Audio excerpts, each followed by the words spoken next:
I had just settled into my chair with a copy of the Daily Ledger and a plate of Wolfe's latest culinary indulgence, cannoli, crisp-shelled and sweetly creamy, the kind that makes a man momentarily forget the world outside the brownstone when the doorbell rings. Wolfe didn't stir, of course, his gaze fixed on the far wall as though willing the room itself to answer any disturbances. I, however, had no such powers, and so I rose, letting the bell's insistent peal echo through the hallway. Opening the door, I found a man whose posture suggested confidence, though his eyes betrayed the faintest tremor of uncertainty, something calculated perhaps, but not well enough. He wore a charcoal suit, threadbare at the cuffs, and an expression that said he had a message, an urgent one, though he had rehearsed it a dozen times before stepping into the brownstone. "Good afternoon," he said, his voice clipped. "To Mr. Lucien K. I believe you are Mr. Wolfe." "I am," I replied, stepping aside so he could enter. "And you are?" "My name is Lucien K," he said again, a shade too quickly, as if repeating a line might anchor him. "I have a proposal, one that requires discretion and, well, your particular talents." Wolfe did not so much as glance at the intruder, though he cleared his throat in the precise, deliberate manner that always signalled his engagement, or rather his decision to evaluate whether engagement was necessary. "Speak if you must," Wolfe intoned from his chair, voice smooth as warmed syrup, but carrying the authority of a judge about to deliver a sentence. "But I warn you, my time is scarce, and my patience scarcer." Kay swallowed. I noticed the faint sheen of sweat along his hairline. "It's a matter of trust, Mr. Wolfe, and of strategy. I represent a coalition of sorts, businessmen whose interests are threatened by internal betrayal. There are documents that must be secured, and the parties involved are unwilling to confront each other directly. I thought perhaps that you could advise, mediate, ensure fairness." Wolfe's eyebrow rose slightly. "You seek a lawyer?" he asked, voice neutral. "Or a detective?" "Both, perhaps," Kay said quickly. "No, neither. Someone who can perceive motives, deduce intentions, and act without overt interference. Discretion is paramount." I could see Wolfe calculating, always calculating. He leaned back slightly, allowing the question to hang like a weight in the room. Then finally he spoke. "Why me, Mr. Kay? Your language is florid, your mission obscure. Why should I concern myself with the matters of your coalition?" Kay hesitated, as if he hadn't expected that question, or at least not in that tone. "Because," he said, carefully, "you are reputed not only for your intellect, but for your impartiality.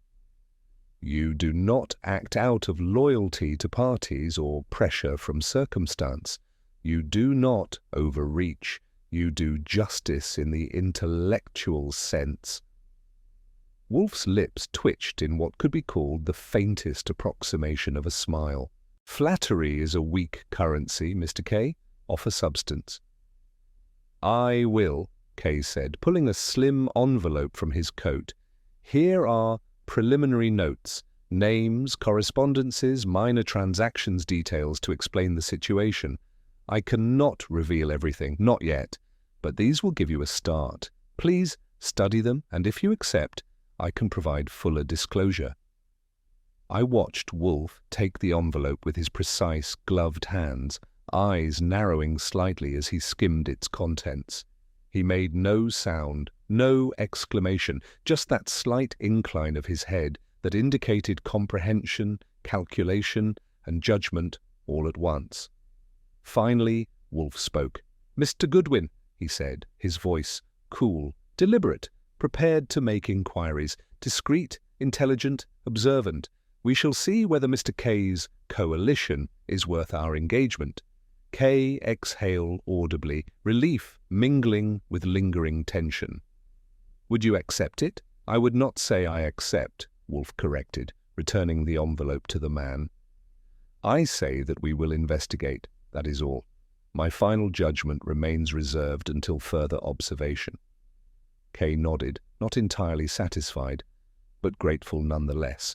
He departed with a polite bow, leaving a faint scent of cigar smoke and urgency behind. Wolfe returned his attention to his orchids, methodically adjusting a leaf as though the intrusion had barely occurred. I, however, felt the gears already turning, notes, faces, subtle hints. A case had landed in the brownstone quietly, and I could sense the tension it would bring. "Cannoli, Archie?" Wolfe asked, voice carrying across the room, without looking up. "Don't mind if I do," I said, though my appetite had shifted to curiosity rather than sugar. "Seems we're in for a little coalition trouble. Something tells me it's not about pastries, despite your admirable cannoli." "Keep your wits sharp," Wolfe said, finally allowing the smallest shadow of amusement in his tone. "A coalition implies factions. Factions imply deceit. And deceit," he added slowly, "is best observed before it unfolds." I nodded, biting into my cannoli, considering that the brownstone's quiet sanctity had just been breached, not violently, not physically, but intellectually. A subtle war had begun, and I had a feeling I was about to do most of the running, while Wolfe watched, immovable, omniscient, and infallibly patient. The morning following Mr. Kay's visit had barely begun, but the brownstone already felt a little off-kilter, as though some invisible hand had shifted the balance of things. Wolfe, of course, remained impervious, ensconced in his chair among the orchids, sipping his morning coffee with that same deliberate exactness he applied to everything, from the placement of a book to the slicing of a salami. I, on the other hand, could feel the subtle stirrings of disruption, the faint ripple that precedes any case that threatens the sanctity of the house. It started with the doorbell. I should have known better. A knock at this hour rarely signals civility. When I opened the door, it was a young woman, impeccably dressed but with eyes sharp enough to hint at impatience or annoyance, or maybe both. She didn't wait for an introduction. "Mr. Goodwin?" she asked. "That's me," I said, stepping aside. "And you are?" "Clara Devlin," she replied, her voice even, but carrying the weight of someone accustomed to command. "I've been asked to deliver something to Mr. Wolfe, a matter requiring immediate attention."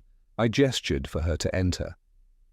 Wolfe's gaze barely flicked toward the intruder, though I caught that imperceptible shift in his posture, a sign that he had noted her presence, assessed it, and decided it warranted observation rather than action.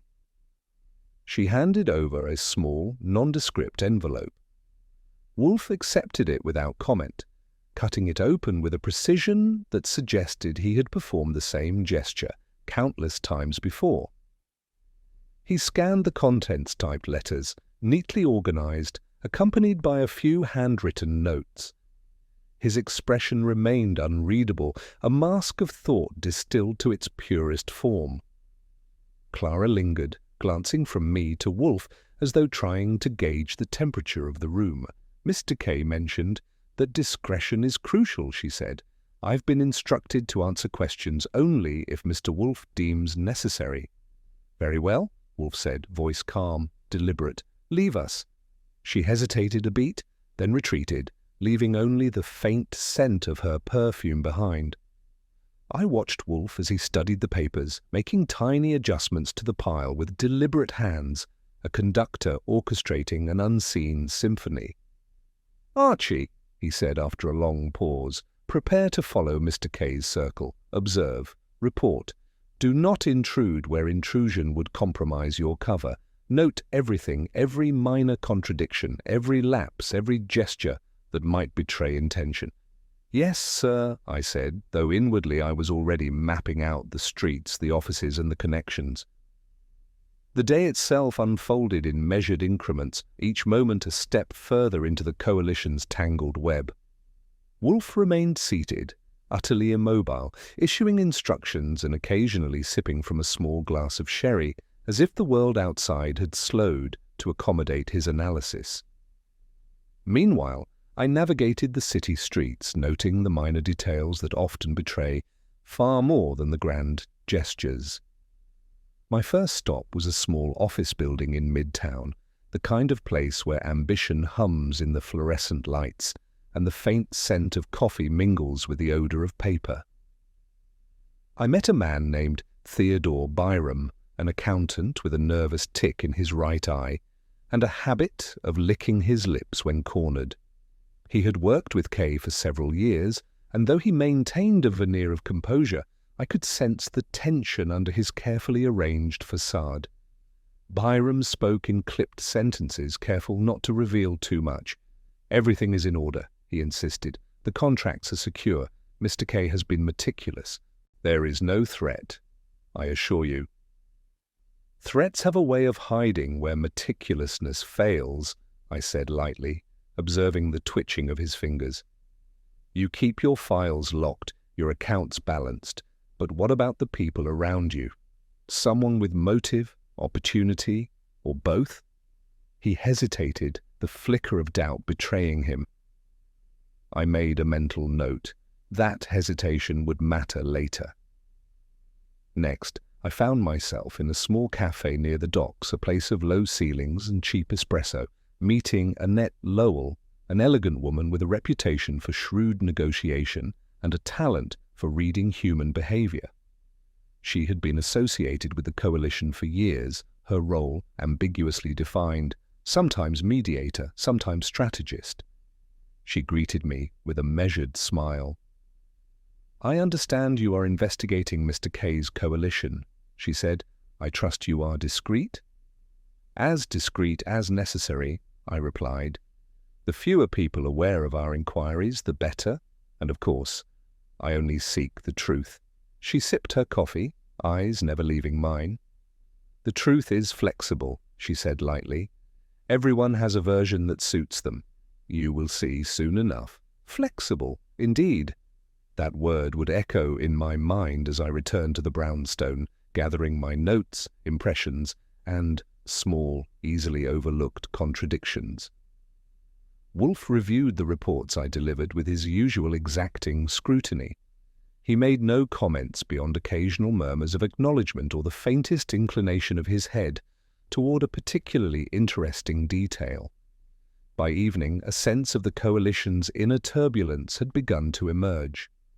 Small disputes, disagreements on minor allocations of resources, and tensions over leadership, all carefully concealed from outsiders, were hinted at in the fragments I observed.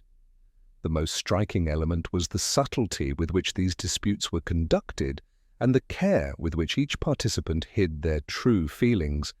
That, I realized, would be the key. Disguise, misdirection, and subtle pressure points Wolfe's natural territory. As I sat in the library, typing my notes and cross-referencing details, Wolfe remained seated among the orchids. The house was quiet but for the occasional rustle of leaves, the ticking of the clock, and Wolfe's steady presence.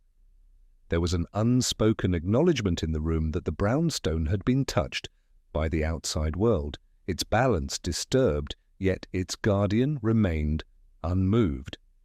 "Archie," Wolfe said finally, breaking the silence. "Continue your observations. Remember that appearances can be deliberately misleading. Trust nothing that is not supported by the evidence of the mind." "Yes, sir," I said, though my mind was already racing ahead, cataloguing faces, gestures, whispers. There was a rhythm forming, a pattern beneath the chaos, and I could feel the first threads of the case weaving themselves into place. Outside, the city continued its indifferent hum. Inside the brownstone, the coalition's distant tensions had entered, quiet, insidious, and intellectually perfectly suited to Wolfe's methods. And I, as always, would be the one to collect the fragments, follow the threads, and report back, while Wolfe orchestrated everything from his chair, as immovable and calculating as a chess master, surveying the board. By the time I had returned to the brownstone that evening, Wolfe was already seated in his chair, hands folded, eyes fixed on a point beyond the orchids, as though he were peering straight into the heart of the city's clandestine currents. The air felt heavier, charged with anticipation, the faint aroma of cannoli lingering as a reminder of mundane pleasures juxtaposed with the subtle threats encroaching upon our sanctuary. "Archie," Wolfe said without looking up, his voice precise, measured, and inevitably commanding. "Summarize what you have learned, carefully and without embellishment." I pulled a chair beside him, setting my notes neatly on the table. "All right. There are 5 key figures in this coalition who matter most, at least for now," I began, leaning back slightly, letting Wolfe assess my demeanor as much as my words. First, Lucian K., the man who brought this to our doorstep. Ambitious, intelligent, but cautious. Keeps his hands clean, so he wants us to think. Second, Theodore Byram, the accountant, nervous, twitchy, probably prone to overcompensation. Third, Annette Lowell, the negotiator, shrewd and charming, with an uncanny ability to conceal her motives under a polite exterior. Wolfe made a slight sound of acknowledgement. And the remaining 2. Fourth is Simon Hardwick, an operations manager of sorts. Methodical, rigid, and the kind of man who believes in procedure over improvisation. Fifth is Marcia Flynn, a junior associate, young, eager, possibly manipulable. She's been observed consulting others frequently, perhaps acting as an intermediary or a messenger within the coalition. Wolfe tilted his head slightly, finally looking at me. "Have you observed contradictions?" "Yes," I said. "Small ones, mostly in body language and offhand remarks. Byram's nervous tics suggest anxiety beyond what he admits. Lowell's careful phrasing indicates she may know more than she says. Hardwick's rigidity might be a cover for subtle maneuvering, and Flynn's eagerness could be a mask for self-interest or compliance with someone else's agenda.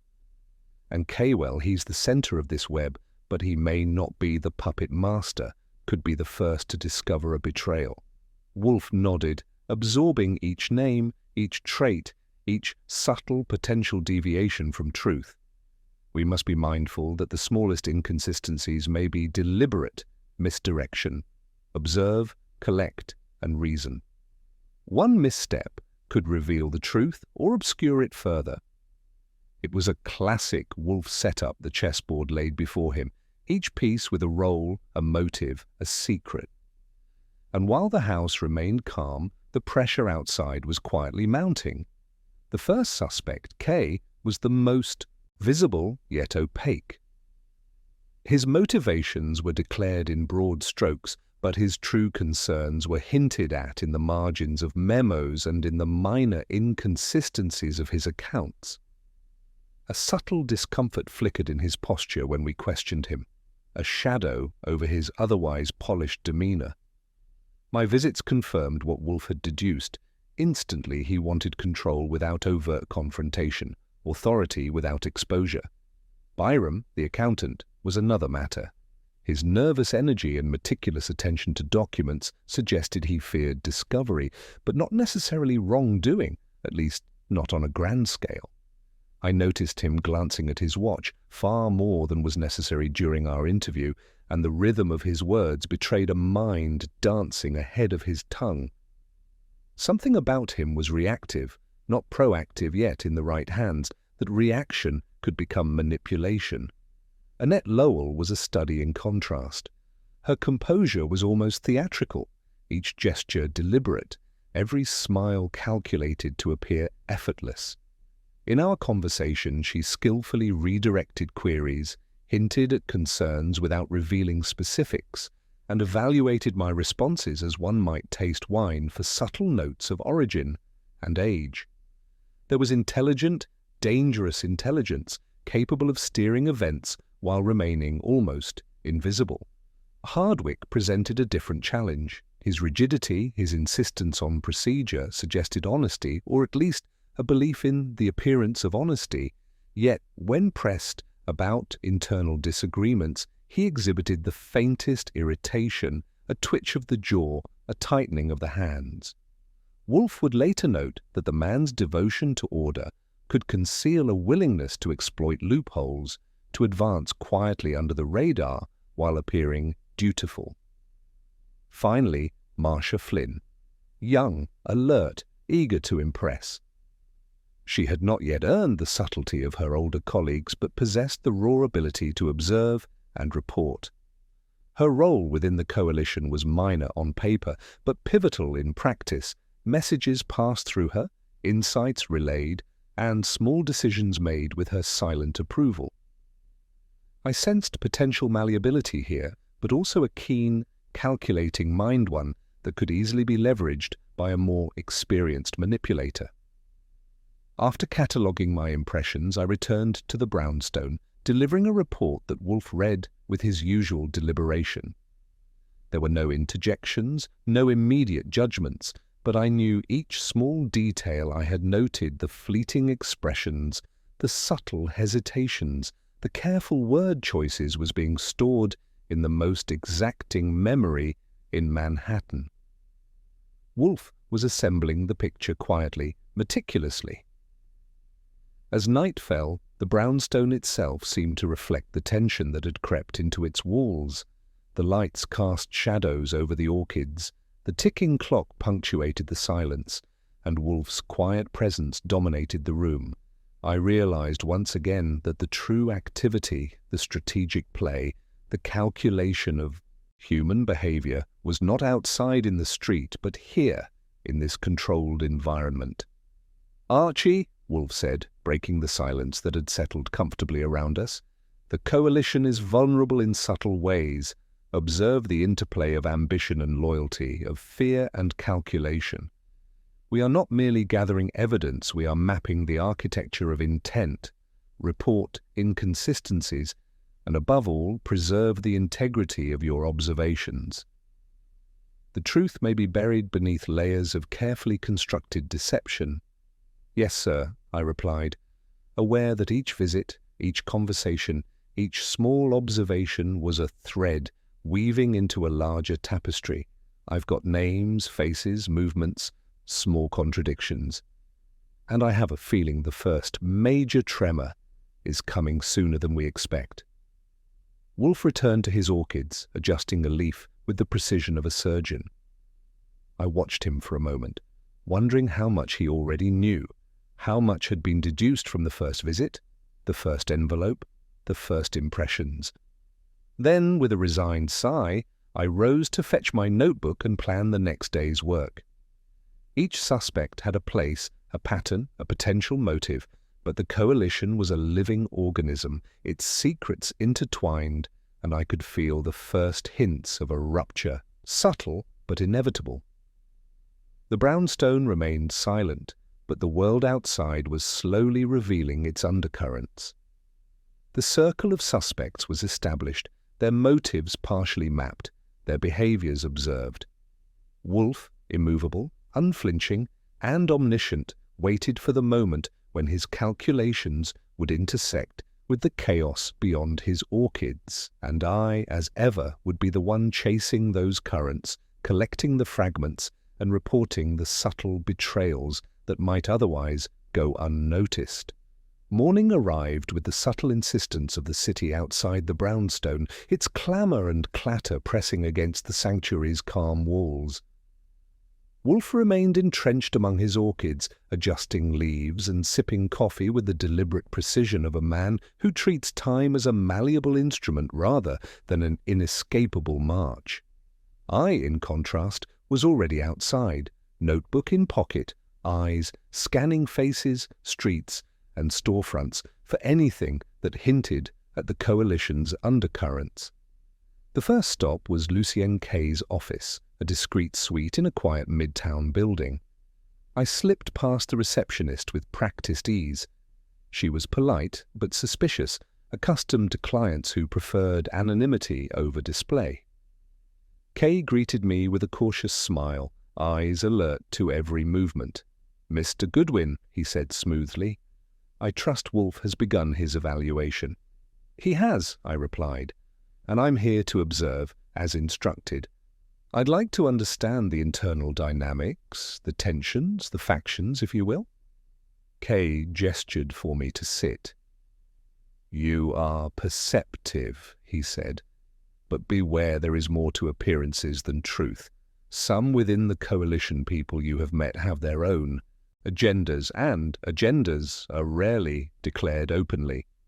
I nodded, letting the warning settle.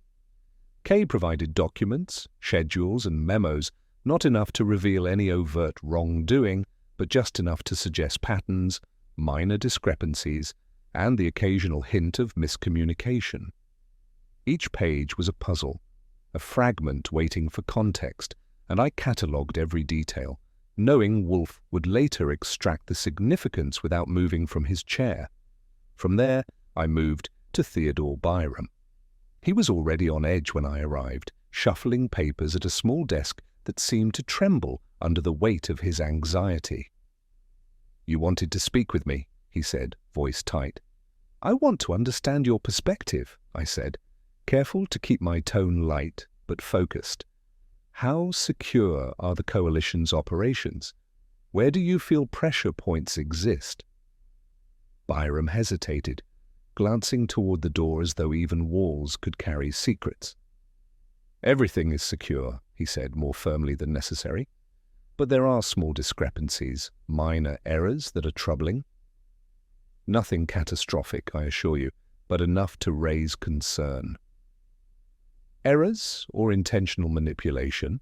I asked, watching the micro-expressions flicker across his face. Byram's hand trembled slightly. I should not speculate. My role is numbers, not intentions, but some things do not add up. Small things, noted. Small things often become significant when examined through Wolfe's lens. Next, I sought Annette Lowell at her townhouse. She opened the door immediately, her poise unbroken. I hear you're making inquiries, she said, inviting me inside. Discreet, I hope?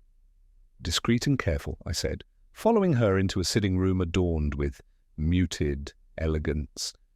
I'm interested in observing dynamics, understanding subtle motives, nothing more. She smiled, a tight, controlled expression. Everyone has motives. Some are more subtle than others. Watch closely, listen more. You may find contradictions not in words, but in gestures, pauses, the spaces between statements.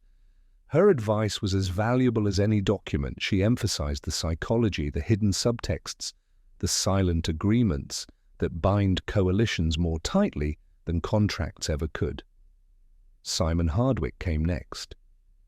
His office smelled faintly of ink and polished wood, a sanctuary of order.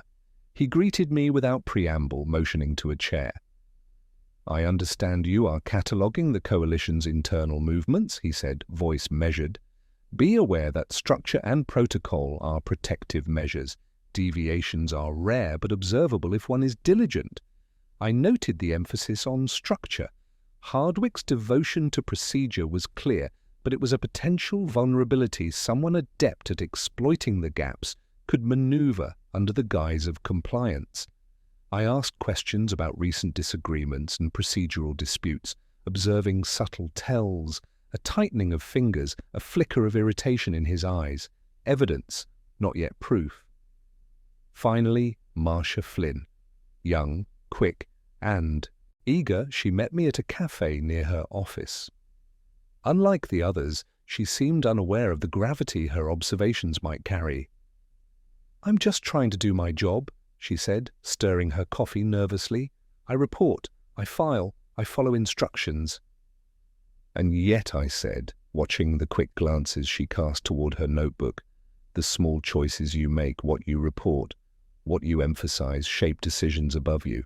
Even indirectly, you hold influence. Her eyes widened slightly. I never thought of it that way. Subtle power, often unrecognized. Marcia Flynn might have been young, but she was also observant. An unsuspecting conduit can be more dangerous than an overt manipulator. By the time I returned to the brownstone, evening had settled over Manhattan, draping the city in quiet shadows that obscured as much as they revealed. Wolfe sat among his orchids, untouched by the day's exertions, absorbing the reports I delivered with that inscrutable precision only he possessed. He asked questions sparingly, pausing to consider each answer before filing it away in the vast catalogue of his mind. "Archie," he said at last, "you have gathered information, observed gestures, noted hesitations, catalogued inconsistencies. Have you detected alignment among these individuals?" "There are subtle alliances," I admitted. "Byram reacts nervously to Kay, Lowell maintains strategic independence, Hardwick follows protocol almost religiously, and Flynn is impressionable but alert. The threads are delicate, interwoven, and possibly fragile." Wolfe's expression remained calm. "Fragility is instructive. Observe where pressure might induce fracture, and note which individuals are capable of manipulation. We are not seeking to provoke, merely to understand." I nodded, settling in with a notebook and pen, already preparing for the next day's observations. Each conversation, each gesture, each minor contradiction was a piece of the puzzle and invisible architecture of intention and deceit that Wolfe would decode without leaving his chair. My role was execution, observation, collection, and reporting. Wolfe's was analysis, calculation, and eventual orchestration. The brownstone, though quiet, had been thoroughly disturbed. Outsiders had entered, carried fragments of tension, and left traces that only a keen observer could perceive. The coalition was no longer a theoretical entity.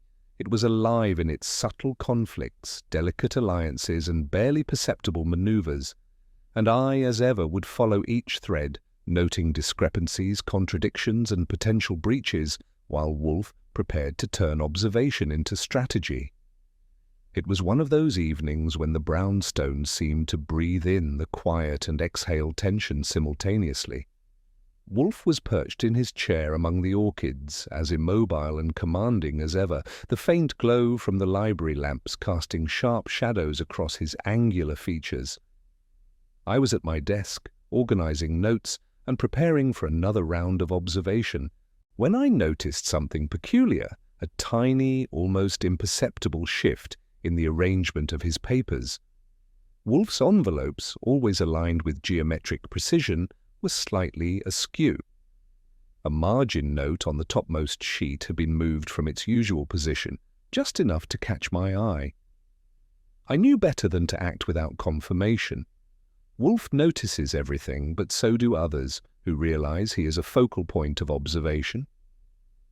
"Mr. Goodwin," he said, without looking up, "have you been disturbed during your excursions today?" "No disturbances, sir," I replied cautiously, though my gut told me otherwise. He fixed me with a look sharp enough to make an oak tree tremble. "I would suggest you examine your surroundings with greater care.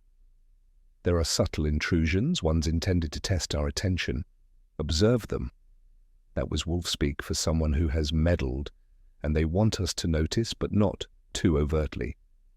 I walked the rooms, eyes scanning everything from the arrangement of the orchids to the corners of the study, noticing minor displacements, a book out of line on the shelf, a candlestick nudged slightly to the left, the faintest trace of wax residue on the desk from a candle that hadn't been used today.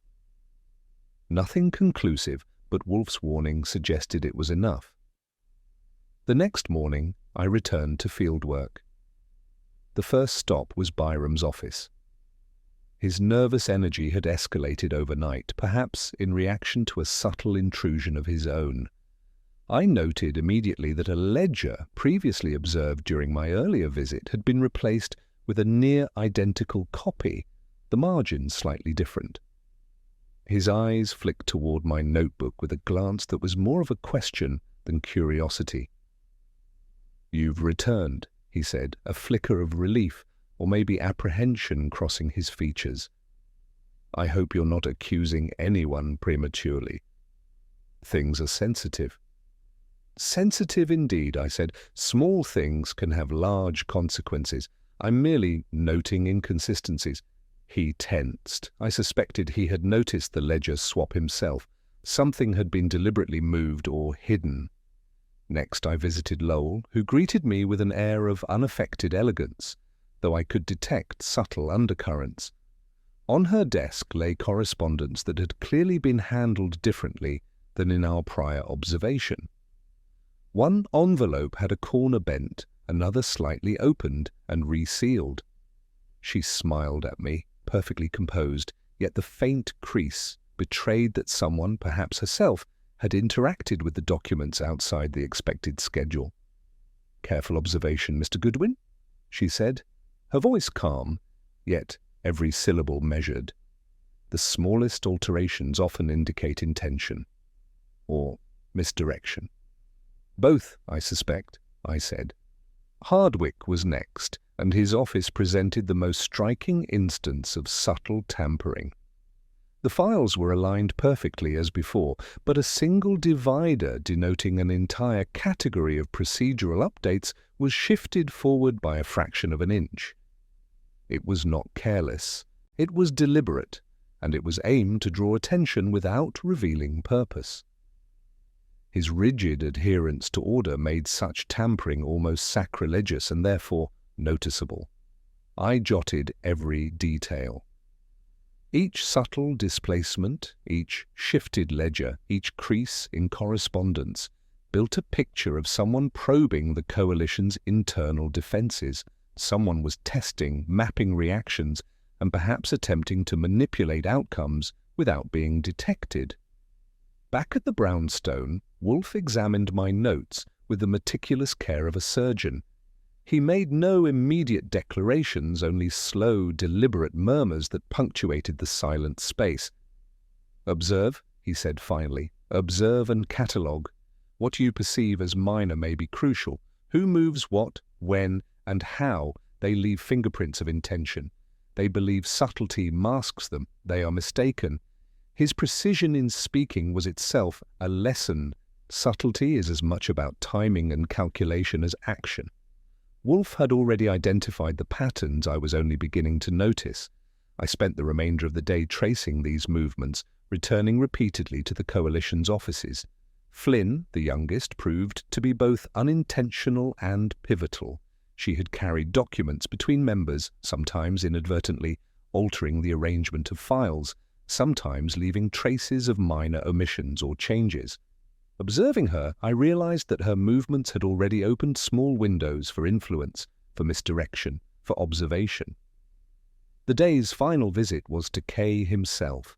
He received me in his office, the lines of concern deeper than previously observed. When I questioned minor discrepancies in correspondence and procedural notes, he reacted with a mix of curiosity and mild alarm. "I do not understand how these alterations occurred," he said. "I ensure security. Everything is accounted for." "Security is rarely absolute," I said, "especially when trust is the variable." He leaned back, fingers steepled, and considered my words. "Do you suspect internal interference?" I suspected an observation, so I replied carefully. "Someone is testing boundaries, exploring reactions, but without overt confrontation. Subtlety is the method." Returning to the brownstone, I delivered the cumulative observations to Wolfe. He reviewed each notation, each minor inconsistency, each hint of tampering with an inscrutable expression. After a long silence, he finally spoke. "The trespass is subtle but deliberate. Minor alterations, repositioned items, faint disruptions. They are probing, testing loyalty, gauging responses, and they are unaware we are already aware." I could almost see the gears turning behind those measured eyes, a calculus of human behavior and manipulation. Wolfe was laying the groundwork for something larger, an intellectual trap, a pattern of exposure waiting for the proper moment to reveal itself. As the evening settled, I reflected on the nature of the disturbance. The coalition was already compromised, not by overt malfeasance, but by the subtleties of observation and psychological maneuvering. The smallest alterations, unnoticed by most, would prove the most instructive. And Wolfe, as always, remained immovable, omniscient, and perfectly poised to turn these subtleties into leverage. The brownstone's silence seemed heavier now, pregnant with the anticipation of what the next day might reveal. Subtle trespass had entered our midst, and the game had officially begun. The day began with a grey drizzle tapping against the brownstone windows, a rhythm that matched the low hum of unease in the house. Wolfe remained perched among his orchids, undisturbed by the rain or the world beyond the walls, while I felt the familiar restlessness settle in my bones. Subtle trespass had given way to something more deliberate, and I could sense that the coalition's hidden fractures were beginning to widen. I started my rounds with Byram. The accountant's office now bore signs of nervous activity beyond what I had seen before. Files moved, corners of ledgers creased, a ledger entry crossed and rewritten in a manner that suggested correction under duress. Byram himself seemed on edge, glancing toward the door more frequently, reacting almost physically to my presence. "I've noticed some inconsistencies," he admitted finally. "I thought it might be minor errors, but perhaps someone is interfering." "Interfering how?" I asked, noting the tremor in his hands. "Adjusting figures," he said, lowering his voice, "or rearranging documents. I thought it was me at first, but I've been careful. Nothing leaves my control unless someone breaches it." The implication was clear. Someone had gone beyond observation. Someone was testing boundaries, perhaps even sending signals. Lowell was next. She greeted me with her usual polished composure, though her eyes hinted at something more urgent. On her desk lay correspondence that had been clearly handled by multiple parties since our last observation. One envelope had been opened, and a memo had been annotated in an unfamiliar hand. Her composure did not falter, but I could detect the imperceptible tightening of her shoulders. "Mr. Goodwin," she said softly, "there are elements within the coalition that may be more daring than anticipated. Discretion is no longer merely advisable, it is imperative." "And you?" I asked, curious if her poised demeanor masked personal concern. "Observant, cautious," she said, the faintest shadow of a smile, "and ready to respond if necessary. But you will notice, Mr. Goodwin, that small breaches often indicate a larger strategy at play." Her words were carefully chosen, almost instructive. A lesson in reading between the lines, something Wolfe relished. Hardwick's office offered further confirmation. He was perturbed, though he attempted to maintain his procedural calm. Files that were meticulously arranged yesterday were slightly displaced, subtle, yet impossible for him to ignore. He admitted that he had discovered minor tampering in his records, enough to raise concerns about internal loyalty. "Someone is testing us," he said, voice measured. "It is not violent, not overt, but deliberate. I can feel it in the slightest misalignment of documents, in the timing of messages. The coalition must address this, yet we remain uncertain who the instigator is, and that, I realized, was precisely the pressure Wolfe wanted me to detect, the subtlety of human manipulation, the psychological edge. It was escalating. Marcia Flynn proved even more revealing. Young and eager, she confessed that she had noticed messages misdelivered, small instructions overwritten, and documents subtly altered during transit. Her voice carried a mixture of guilt and fear, though she was careful to avoid implicating herself. "I thought it might be a mistake," she said, "but now I see patterns. Things are being observed. The coalition, once a controlled, orderly environment, had become a minefield of uncertainty." Each member was subtly aware of pressures, of potential betrayals, yet no overt action had been taken. It was a tension Wolfe would exploit with surgical precision. Returning to the brownstone, I laid out my observations in detail. Wolfe received them silently, his gaze unwavering, absorbing every note, every hesitation, every indication of psychological strain. He made no immediate conclusions, but the slight incline of his head toward certain entries suggested he was already discerning the threads worth following. The pressure, he said finally, is no longer merely conceptual. It is tangible. Observation has become intrusion, subtle at first, then deliberate. And the reactions fear, caution, overcompensation are instructive. Note them carefully. There is an advantage in allowing tension to escalate while remaining unseen. Yes, sir, I said, though the weight of responsibility pressed on me. The coalition's internal disturbances were growing, and every misstep, every reaction, would matter in the coming confrontation. To complicate matters further, I began noticing signs of surveillance outside the coalition's offices. A man loitering near the entryways, a briefcase conspicuously placed on a street corner, a reflection in a shop window that lingered a beat too long, all faint indicators that someone was monitoring movements. The psychological pressure was now complemented by physical observation. I documented everything, careful to distinguish between speculation and observed fact. When I returned to the brownstone that evening, Wolfe examined my notes with meticulous scrutiny. "Pressure creates clarity," he murmured. "Reactions reveal character. Observe what is consistent, what is altered. We will see whose caution masks ambition, whose composure conceals duplicity, and we will determine which minor intrusion is the first step toward revelation." I realized that Wolfe was constructing a framework, a lattice of psychological and behavioral patterns that would eventually expose the coalition's fractures. He was patient, immovable, and methodical, exactly the man needed to orchestrate the next steps. The brownstone itself seemed to resonate with the tension, a silent witness to the unfolding pressures. The orchids, the careful symmetry of furniture, the precise arrangement of objects all stood in stark contrast to the chaos outside, the subtle betrayals, and the probing of loyalties.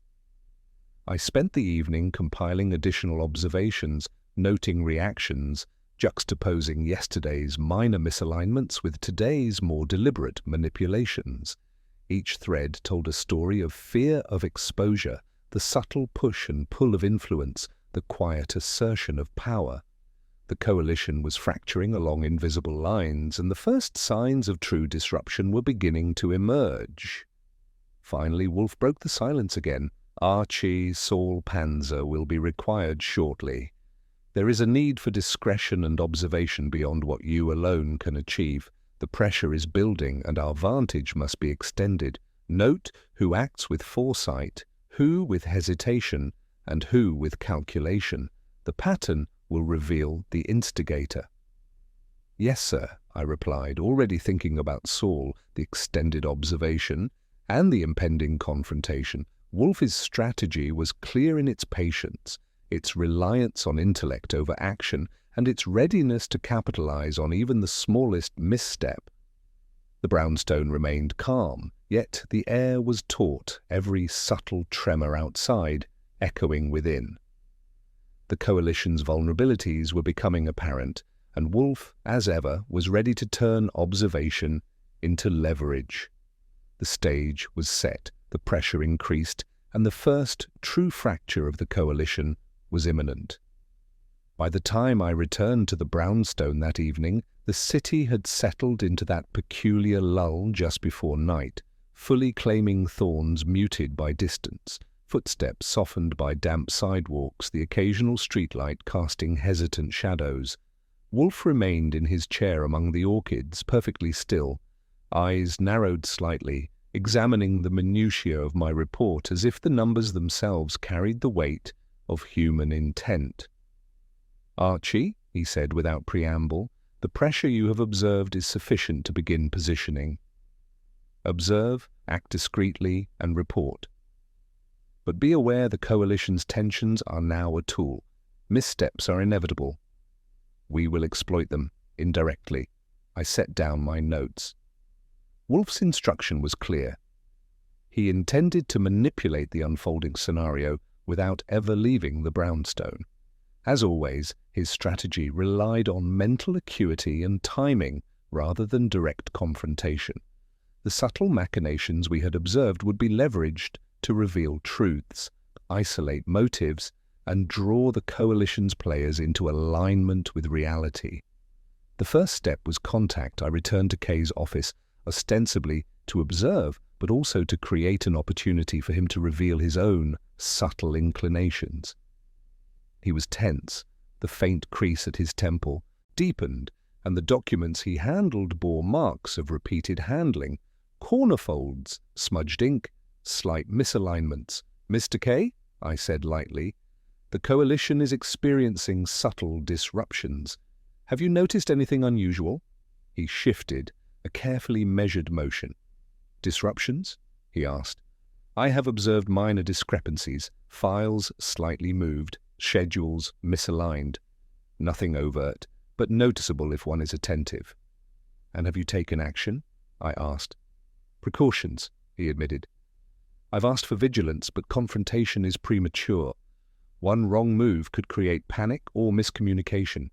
Exactly the response Wolfe would have anticipated. Subtle tension, controlled exposure, and a hint of restraint are the ingredients for mental manipulation." Lowell was next. I arranged a meeting under the pretense of casual consultation. She greeted me with her usual poise, but her eyes betrayed curiosity, perhaps even concern over the increasing disturbances. "I've noticed patterns," I said, observing her reaction. "Minor tampering, subtle probing. Someone is testing loyalties, observing reactions." Her smile was measured, deliberate. "Observant, Mr. Goodwin?" "Yes, but the patterns are obscured, buried beneath layers of deliberate action and misdirection. One must be patient to see the truth emerge." "Patience is exactly what Wolfe advocates," I said. Her gaze sharpened, as though she were evaluating whether that was information or mere banter. "Patience is often misunderstood," she replied. "It is not inactivity, but strategic positioning." A lesson in words perfectly consistent with Wolfe's philosophy, and a reminder that we were not dealing with amateurs.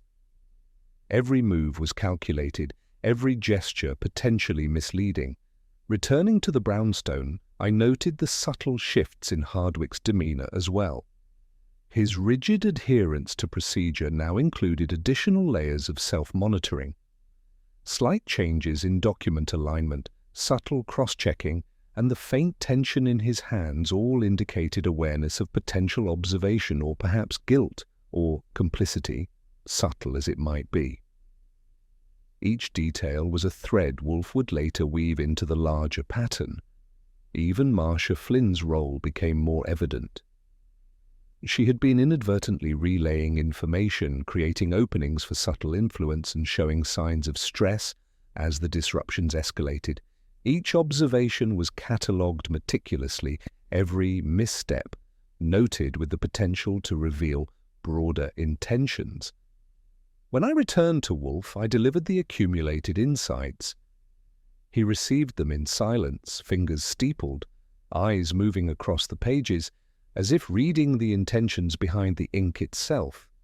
After a long pause, he said, "We shall proceed with careful provocation. The coalition's members will respond to pressure in ways that reveal truth, observe reactions, measure hesitation, and document inconsistencies. Saul Panzer will be engaged to extend your reach. We need precise intelligence, gathered without suspicion." "Yes, sir," I said. Wolfe's plan was always elegant in its simplicity, manipulating subtly, watching reactions, and waiting for the inevitable exposure. I spent the next day shadowing the key players, watching how minor provocations altered behavior.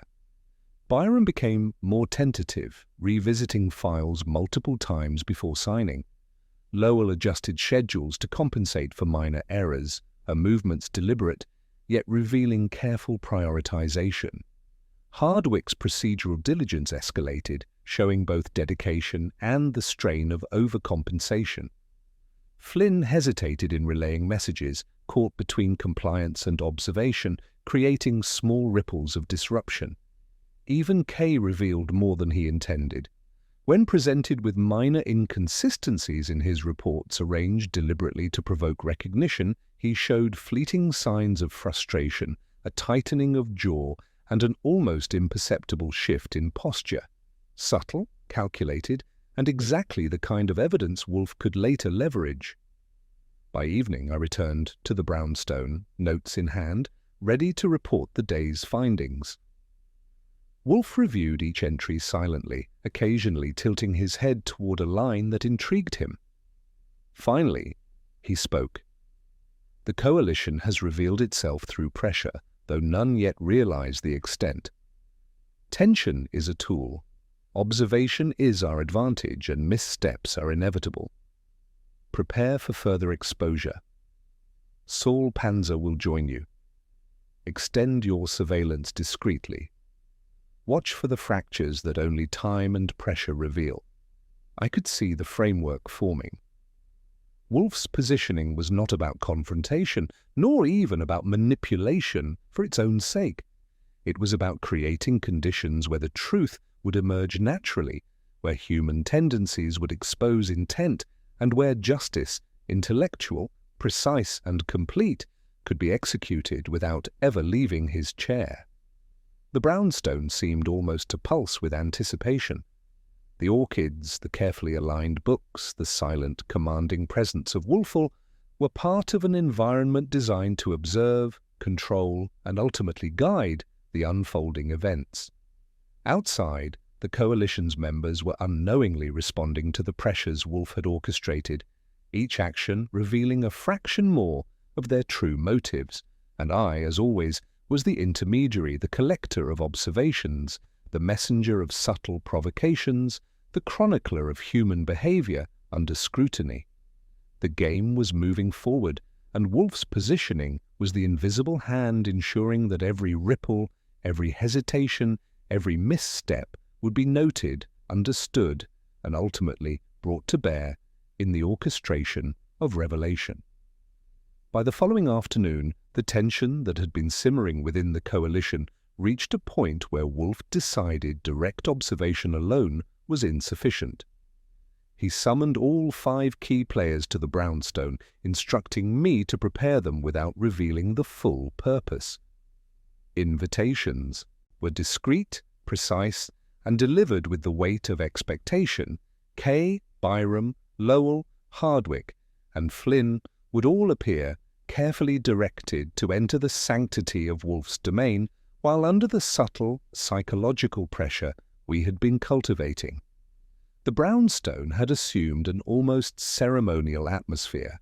The orchids were arranged with exacting symmetry, the chairs positioned to suggest attention yet maintain dominance, the air tinged with the faint aroma of Wolfe's lunch preparations, a calculated sensory element that underscored both comfort and control.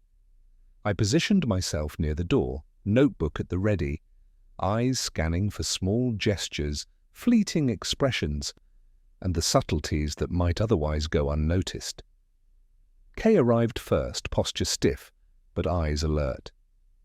He offered a polite nod, acknowledging Wolfe without excessive formality. He had clearly sensed the gravity of the summons. I noted a minor crease in his brow and a tightening of the jaw, signals of cautious anticipation. Next came Byram, who entered almost apologetically, as though the weight of potential scrutiny threatened to collapse him. His eyes darted toward every surface, each document, and then back to Wolfe, betraying the nervous energy he had previously exhibited. Each slight hesitation, every micro-expression, would provide insight when interpreted through Wolfe's methodology. Lowell followed, her steps measured, her smile composed yet deliberate. She scanned the room, noting details without obvious acknowledgement, a master of subtle evaluation. Her body language exuded calm, but I caught the faintest flinch when her gaze fell on the documents Wolfe had placed before him, documents she might have considered her domain. Hardwick arrived next, rigid and upright, every motion precise, almost mechanical. His hands were clenched lightly at his sides, a signal that the internal tension he maintained via procedural adherence was being stretched thin by the unfamiliar context of the brownstone. He had been trained to operate in structured environments here, under Wolfe's watchful eye. The normal rules of order were bent subtly, testing his composure. Finally, Flynn, young and bright-eyed, entered with a mixture of eagerness and trepidation. Her eyes flitted from Wolfe to the others, betraying awareness of her role as messenger and observer within the coalition. She carried herself with cautious enthusiasm, the smallest fidget of her fingers betraying her internal calculations and awareness of the stakes. Wolfe addressed them collectively, his voice calm, deliberate, and inescapably commanding. "You have all been brought here for observation and discussion. There is no threat to your positions, no requirement. Beyond honesty and attentiveness, I am interested in understanding dynamics, motives, and the alignment of intention within your coalition." The subtle weight of his words hung in the air. The brownstone's environment itself, meticulously arranged, acted as an unspoken agent. Every orchid, every aligned paper, every scent of food was part of the strategy to place pressure without overt confrontation. Each participant responded differently. Kay straightened, Byram shifted nervously, Lowell's eyes flitted briefly to mine, Hardwick's jaw tightened, and Flynn's hands trembled almost imperceptibly. Wolfe continued, directing his attention to individual members with precision, as though each word were a probe. "Mr. Kay, I observe hesitation in your reports. Are these discrepancies deliberate, or merely oversight?" Kay blinked, a subtle pause betraying thought before speaking. "Oversight, mostly," he said, voice controlled. "Minor errors in compilation, nothing intended." "Minor errors," Wolfe repeated softly, "can be instructive." "Observe, Mr. Byram, do such errors align with your calculations, or do they reveal a misalignment in internal practice?" Byram shifted uneasily, glancing at Kay. "There are anomalies," he admitted almost under his breath. "Some figures don't reconcile as expected. Which leads to the question, Ms. Lowell," Wolfe said, "how are these anomalies addressed? By whom? And with what discretion?" She tilted her head slightly, a gesture of evaluation, considering how much to reveal. "We attempt correction with care," she said smoothly, "to maintain order and confidence among the members." "Confidence," Wolfe repeated, letting the word resonate. "Fragile, if mismanaged. And what of individual ambition?" He turned, voice leveling, to Hardwick. "Are procedural adherence and personal advancement aligned, or do they conflict?" Hardwick stiffened slightly, but maintained composure. "I believe alignment is maintained," he said carefully. "Deviations are minimal, managed by oversight." Finally, Wolfe's gaze settled on Flynn. "And you, Miss Flynn, messenger, observer, participant, how do you navigate conflicting instructions? Where does your judgment intervene?" Her lips parted slightly, hesitating. "I report, mostly. But when instructions conflict, I must consider context, urgency, and potential impact." Wolfe nodded slightly, eyes sweeping the room, absorbing the subtle interplay of expressions, gestures, and timing. Each hesitation, each shift, each carefully controlled movement was a data point, a fingerprint of intent. He had created a scenario where the smallest truths revealed themselves without coercion. The interrogation continued with calm, deliberate questioning. Wolfe rarely raised his voice. His authority was inherent, unassailable, and each question was a probe, each pause a test. The participants adjusted, responded, and sometimes revealed more than intended, not through speech, but through micro-expressions, slight gestures, and the unspoken tension that pervaded the room. I recorded everything, conscious that every flicker of doubt, every twitch, every involuntary motion would later become integral to Wolfe's eventual exposure of the coalition's true dynamics. Even small admissions, carefully framed, carried significance in the broader pattern of observation. As the session progressed, it became clear that alliances, tensions, and subtle manipulations were surfacing in real time. Members who appeared composed were concealing inner doubt. Those who seemed nervous were perhaps more aware than they let on. Wolfe orchestrated this psychological theatre masterfully, drawing out indications of motive, opportunity, and subtle coercion without direct confrontation. By the end of the gathering, the room was charged with a quiet tension, each member subtly aware of scrutiny, each aware that the smallest lapse could reveal more than intended.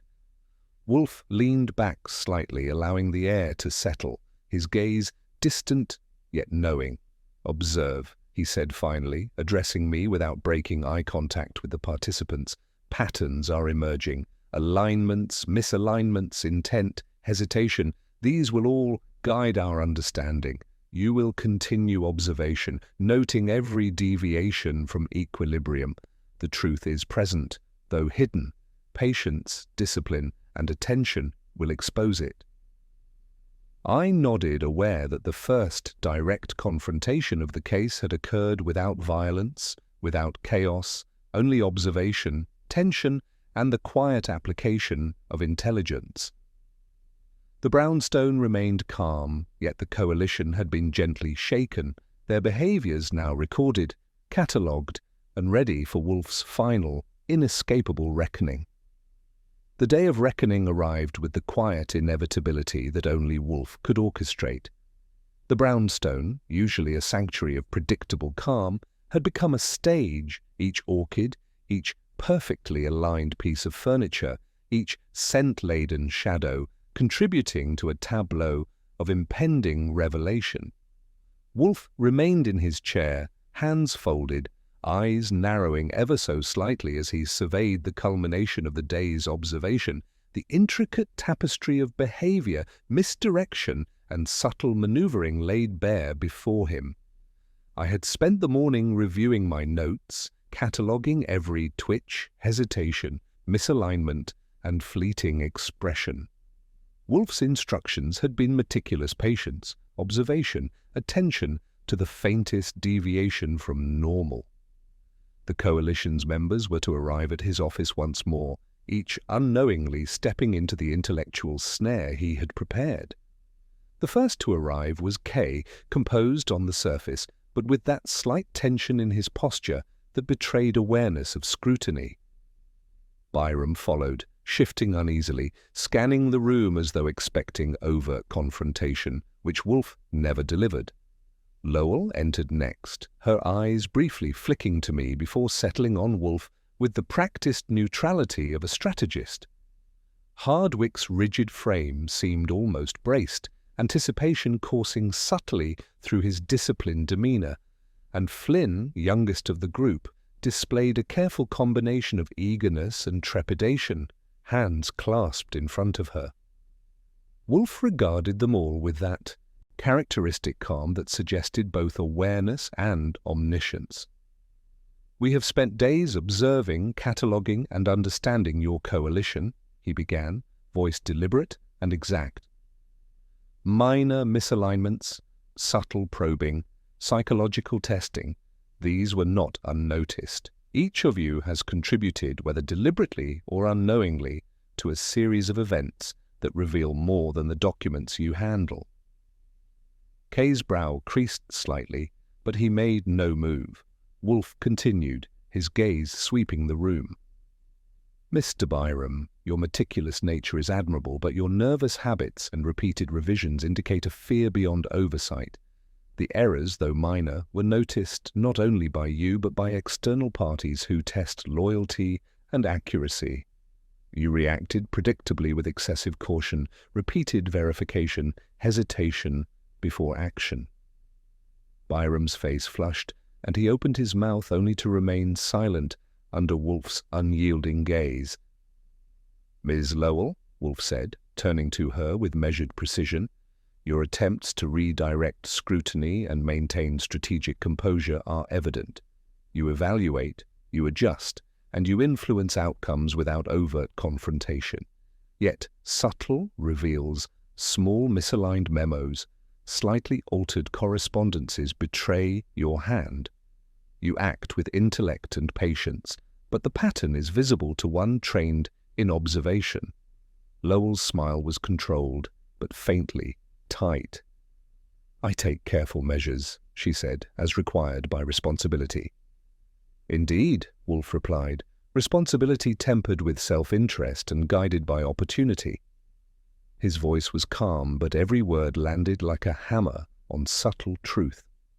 Turning to Hardwicke, Wolfe's attention sharpened further. Procedural devotion is your armor, yet when minor disruptions occurs, more reordering of files, misaligned reports, you react predictably. Excessive checking, cross-referencing, hesitation. You maintain order outwardly, but internally, the breach of routine causes distraction and internal compromise. Hardwicke's jaw tightened imperceptibly, a tell Wolfe had long catalogued as indicative of inner conflict and awareness of manipulation. Finally, Wolfe's gaze rested on Flynn. "And you, Miss Flynn, the seemingly minor messenger, have wielded influence unintentionally. Documents passed, messages relayed, minor alterations introduced. These actions, though unintentional, created openings for observation and assessment of internal dynamics. Your eagerness concealed both compliance and insight. The youngest member often sees more than the oldest suspect." Flynn's hands shook slightly, her eyes wide, and I could see the dawning recognition that her role had been critical, not peripheral. Wolfe leaned back slightly, allowing silence to settle, the weight of his conclusions pressing without the need for dramatics. Then, in one measured, deliberate sweep, he summarized the central truth. The coalition's disturbances were not random. Subtle manipulation, probing of loyalty, testing of reactional were orchestrated by one among you, masked by the movements of others. The motive is ambition tempered with caution, executed through observation, and concealed beneath layers of strategic misdirection. He paused, eyes narrowing with the precision of his final calculation. "The instigator is Annette Lowell." The room shifted slightly. Lowell's controlled composure faltered for a fraction of a second, a blink, almost imperceptible. Yet Wolfe had noted it. "Two merely acted to protect the coalition's interests," she said, voice measured but slightly defensive. Wolfe's eyes did not waver. Protecting interests does not absolve manipulation. Minor disturbances, adjusted correspondence, strategic misalignment reveal an orchestrated effort to gauge reaction, test loyalty, and assess weaknesses. The coalition was guided not by collective action, but by the precise influence of one mind yours. Kay exhaled softly. Relief and indignation mingled in his expression. Byram looked both nervous and vindicated, while Hardwicke's rigid posture relaxed slightly as understanding settled. Flynn's wide eyes reflected a mixture of awe and shock. "I acted to understand vulnerabilities," Lowell continued, her tone still polished, "to ensure stability." "Stability built on observation without consent is control," Wolfe replied. "The distinction is subtle but crucial. The minor trespasses, the misalignments, the subtle pressure applied, all of it has revealed both character and motive. You acted alone, yet relied upon the predictable behaviors of your colleagues to mask intent." I could see the impact of Wolfe's methodical unspooling. No dramatics, no overt accusations, only a precise exposition of fact, observation, and deduction that left little room for evasion. The coalition's players absorbed the implications, truths they had sensed, but could not articulate until Wolfe's intellectual precision illuminated them. "Archie," Wolfe added finally, addressing me without turning, "ensure that the documentation of these observations is complete." The evidence of subtle manipulation must be preserved not only for record but as an instructive example of human behavior under scrutiny. "Yes, sir," I said, my own satisfaction tempered by awe at Wolfe's ability to orchestrate revelation without coercion or spectacle. The brownstone, ever silent, held the weight of both judgment and intellectual closure. Lowell, for her part, remained composed outwardly but inwardly had been unmasked. Her subtle maneuvers, her strategic control, her manipulation of events had been exposed not by confrontation, but by the meticulous observation, positioning, and patient orchestration of Wolfe. Each player's actions observed, noted, and interpreted revealed the truth with quiet inevitability. The coalition, once a web of hidden ambitions and subtle misdirection, had been rendered transparent through the power of intellect and disciplined observation. And Wolfe, as ever, had remained seated among his orchids, immovable, omniscient, and perfectly positioned to deliver justice through clarity, reason, and moral precision. The brownstone settled into an almost eerie calm the morning after the revelations. Wolfe, as usual, remained in his chair among the orchids, adjusting leaves with exacting care, the faint aroma of morning coffee blending with the residual scent of last night's psychological maneuvers. The coalition members had departed, their faces etched with the after-effects of Wolfe's methodical exposure. Some chastened, some contemplative, all acutely aware of the intellectual precision that had unmasked subtle ambitions without raising a hand. I moved through the rooms, gathering my notes, reflecting on the delicate orchestration that had unfolded.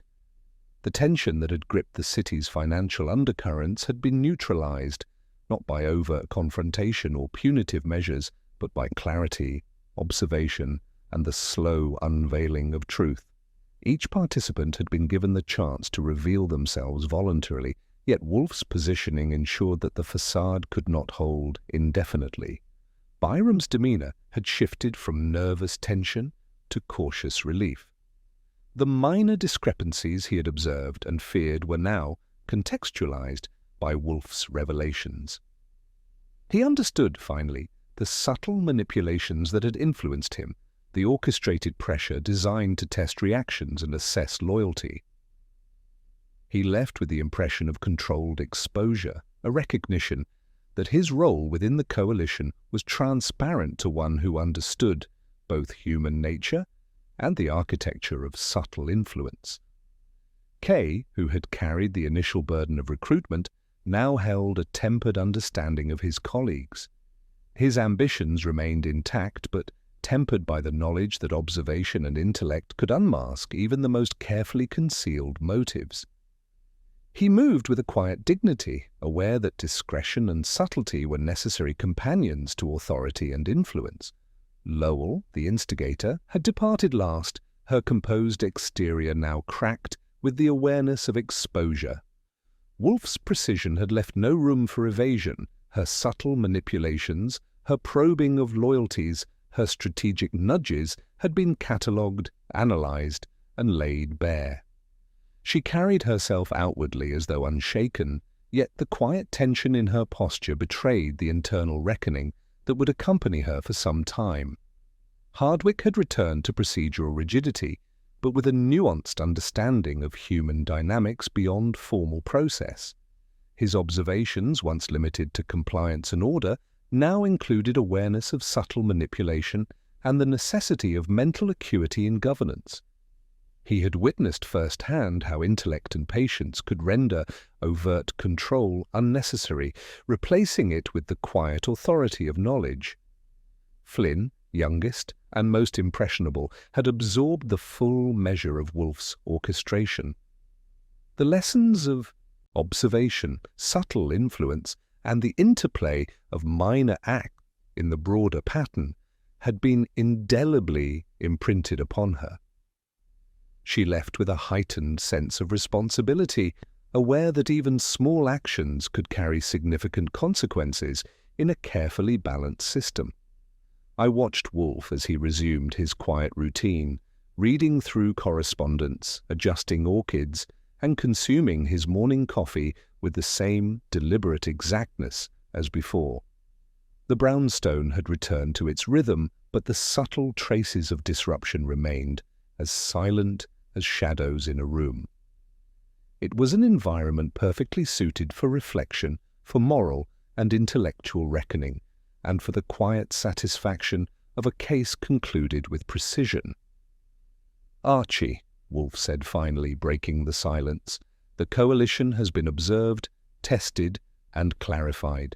Truth has emerged not through conflict, but through the disciplined application of intellect and patience. Document these events, for they are instructive." "Yes, sir," I replied, already organizing my notes, conscious of the care with which Wolfe conducted not only the investigation, but the moral resolution of it.